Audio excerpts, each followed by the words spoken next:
Good morning, students. Science and Technology, Standard 9, Subject Teacher Garate AD. Chapter 1st, Law of Motion, यानी कि गति के नियम. Today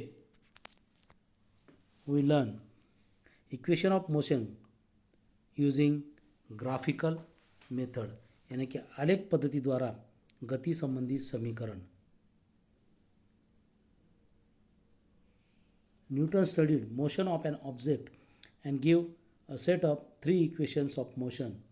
These related the displacement, velocity, acceleration, and time of an object moving along a straight line. Newton ने पिंड की गति का अध्ययन किया और बाद में गति संबंधी तीन समीकरण का समुच्चय प्रतिपादन उसमें किया. एक रेखा में गतिशील पिंड के विस्थापन, वेग, त्वरण और समय में संबंध इन समीकरणों द्वारा स्थापित किया गया है. Suppose an object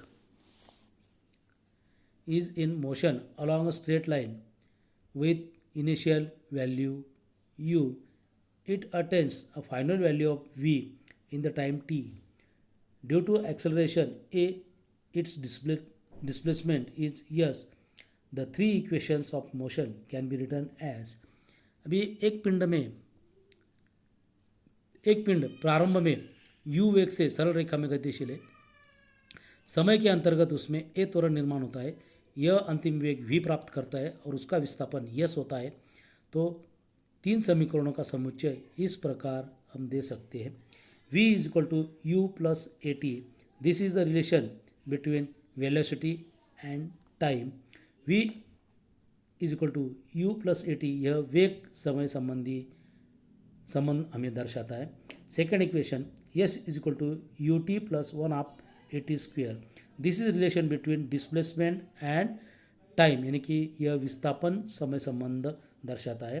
third one v square is equal to u square plus twice a s. This is the relation between displacement and velocity. यह विस्थापन वेग संबंध हमें दर्शाता है. Let us try to obtain these equations by the graphical method. Equation describing the relation between velocity and time, यानी कि वेग समय संबंध का समीकरण. In this figure, the change in velocity with time of uniformly accelerated object. The object starts from the point D in the graph with velocity u. Its velocity keeps increasing and after time t, it reaches the point B on the graph. यह एक समान त्वरित वेग से गतिमान पिंड के वेग में समयानुसार होने वाला परिवर्तन आकृति में आलेख की सहायता से दर्शाया गया है. पिंड आलेख के बिंदु D से गतिशील होता है. समयानुसार पिंड का वेग बढ़ता जाता है और समय t के पश्चात पिंड आलेख के बिंदु B तक वो पहुंच जाता है. इसमें the initial velocity of the object u, ये ओडी बिंदु से दिखाया गया है, यानी पिंड का प्रारंभिक वेग u, इनिशियल वेलोसिटी यानी प्रारंभिक वेग. द फाइनल वेलोसिटी यानी कि पिंड का अंतिम वेग v divided by O C. Time यानी कि कालावधि t, it divided by O E. Acceleration यानी कि त्वरण a is equal to change in velocity upon time, यानी कि पिंड का अंतिम वेग अपॉन समय, इज इक्वल टू पिंड का अंतिम वेग कब निकालते हैं हम? Final velocity minus initial velocity, यानी कि अंतिम वेग माइनस प्रारंभिक वेग बटा समय, यानी कि अपॉन टाइम यानी कि समय.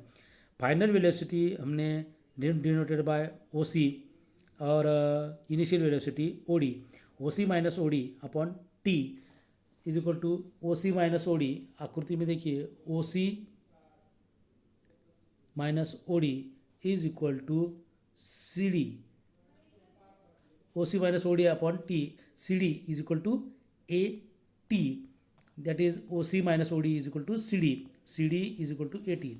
आलेख के अनुसार B E is equal to B A plus A E, v is equal to C D plus O D. A B और सी डी ये दोनों एक सरीके हैं, यानी कि इक्वल है, और ए और ओ डी ये भी इक्वल है। इस तरीके से v is equal to A t plus you,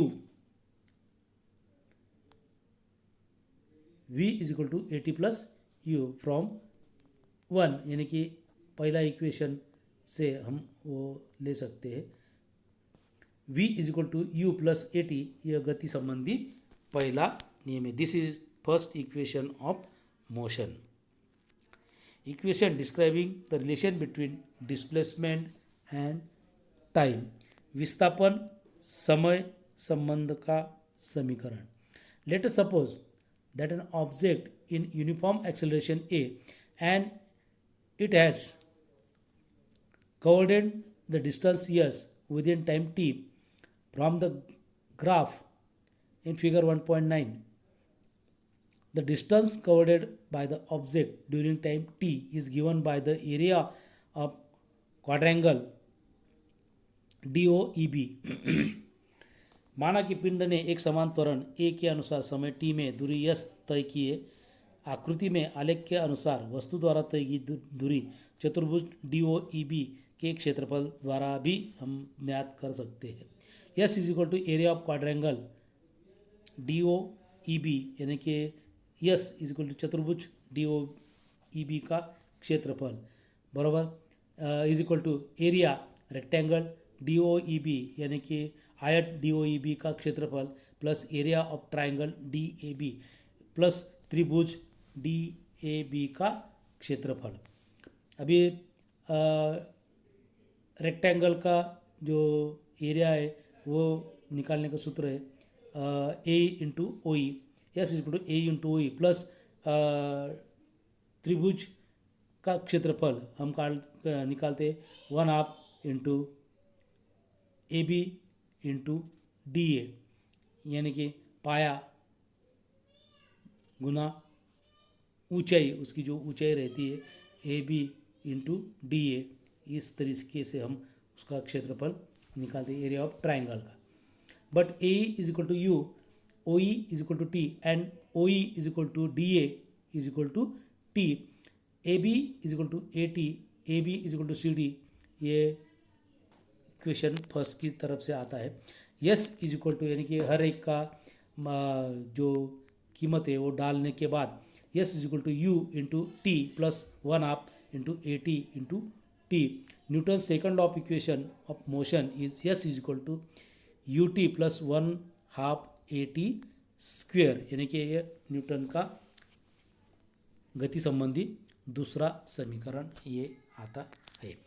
equation describing the relation between displacement and velocity, विस्थापन वेग संबंधी का समीकरण। We have seen that from the graph we can determine the distance covered by the object in time t from the area of quadrangle DOEB. DOEB is a trapezium, so we can use the formula for its area. S is equal to area of trapezium DOEB, यानी कि आकृति में पिंड द्वारा तय की गई दूरी चतुर्भुज DOEB के क्षेत्रफल द्वारा ज्ञात की जा सकती है।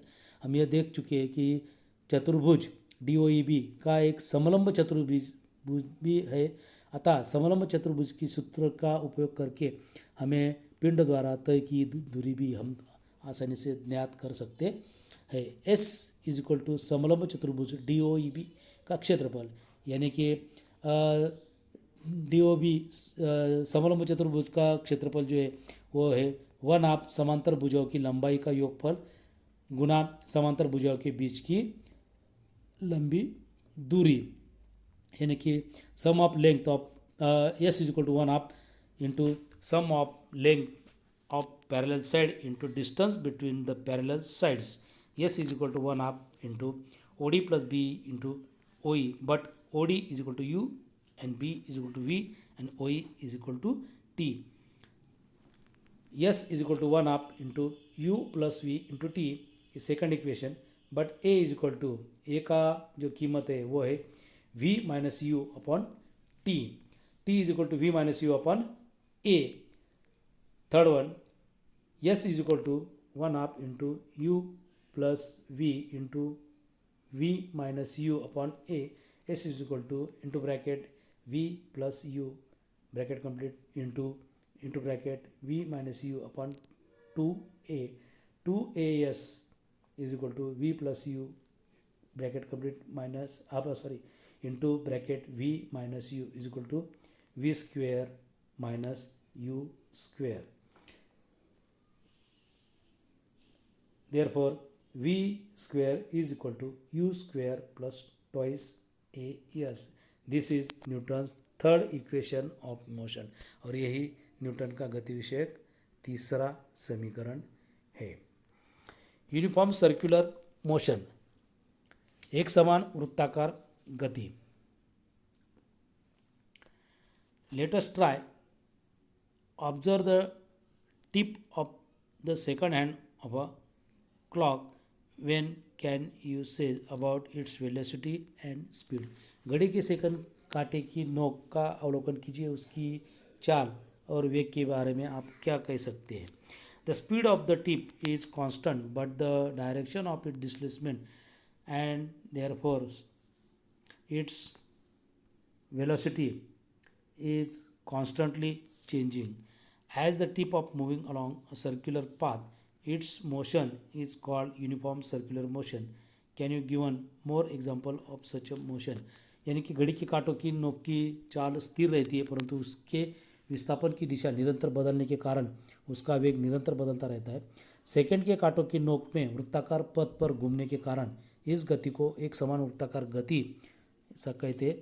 और इस प्रकार की गति के अन्य उदाहरण आप आसानी से बता सकते हैं. यानी भंवरे की गति है, उसके बाद साइकिल का पहिया है, ये सर्कुलर यूनिफॉर्म सर्कुलर मोशन ही कहा जाता है. Try out and think about it. Draw a rectangular path as shown figure. Place the tip of your pencil on the middle of any side of square path and trace the path. Note down many times you have changed the direction while tracing the complete path. Answer 4. 4 time path change होता है. Now repeat this action for pentagonal, hexagonal, octagonal path and note the number of time you have the change direction. Pentagonal में 5 time, hexagonal में 6 time और octagonal में 8 time वो path change होता है. If you increase the number of sides of the polygon and make it's infinite, how many times will you have to change the direction? When will be the shape of the path? यदि भुजाओं की संख्या बढ़ाते हुए उसे असंख्य किया जाए तो कितनी बार हमें दिशा बदलनी पड़ेगी और पथ का आकार कौन सा रहेगा. इन्फिनिटी टाइम्स वो दिशा वो बदल सकता है और वो सर्कल के रूप में हमें वह दिखाई देता है. This shows that as we increase the number of sides we have to keep change the direction more and more times, and when we increase the number of sides to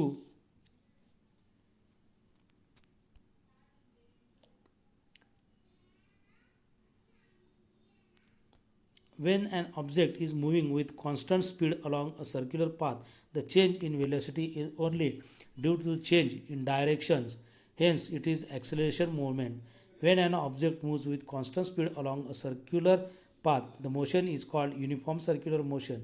That is the motion of a stone in a sling or then of any point on bicycle wheel when they are in uniform motion. यानी कि जब पिंड स्थिर चाल से वृत्ताकार पथ पर गतिशील होता है तब वेग में होने वाला परिवर्तन केवल गति की दिशा बदलने से ही होता है. इस कारण वह त्वरित वेग होता है. जब कोई पिंड एक समान चाल से वृत्ताकार पथ पर जाता है तब उस गति को एक समान वृत्ताकार गति कहते हैं। उदाहरणतः गुलेल के पत्थर की गति, साइकिल के पहिए की गति, किसी भी बिंदु की गति उसमें आती है। Determining the direction of velocity in uniform circular motion, एक समान वृत्ताकार वेग की दिशा ज्ञात करना। Take a circular disc and put a 5 rupee coin in at a point along its edge. Make it move around its axis by putting a pen through it. When the disc is moved at higher speed, the coin will be thrown off as shown in figure. Note the direction in which it is thrown off. Repeat the action playing the coin at different points along the edge of the circle and point along edge of the circle and observe the direction in which the coin is throw off. अभी एक गोलाकार चकती घुमाइए और चकती को अधिक वेग से घुमाने पर अवलोकन करें और सिक्का कौन सी दिशा में फेंका जाता है, यानी कि घूमने वाली चकती पर एक 5 रुपये का सिक्का रखें और उस चकती को घुमाए तो ज़ोर से घुमाने पर वो सिक्का किस दिशा में फेंका जाता है ये आप ज्ञात कर सकते हैं। चकती पर सिक्का विभिन्न स्थानों पर रखकर इस कृति को पुनः पुनः करें और निरीक्षण करें प्रत्येक बार सिक्का कौन सी दिशा में फेंका जाता है ये आप जानिए। The coin will be thrown of in the direction of the tangent which is perpendicular to the radius of disc. Thus, the direction in which it gets thrown off depends on its position at the moment of getting thrown off. It means that as the coin moves along a circular path, the direction of its motion is changing at every point. यानी कि सिक्का वृत्ताकार चकती की त्रिज्या से लंबवत होने रहने वाली स्पर्श रेखा की दिशा में जाएगा। सिक्का फेंके जाते समय जिस स्थिति में होगा उसके अनुसार यह विशेष दिशा में फेंका जाएगा, अर्थात सिक्का वृत्ताकार दिशा में घूमते समय गति की दिशा प्रत्येक बिंदु के पास परावर्तित होती है।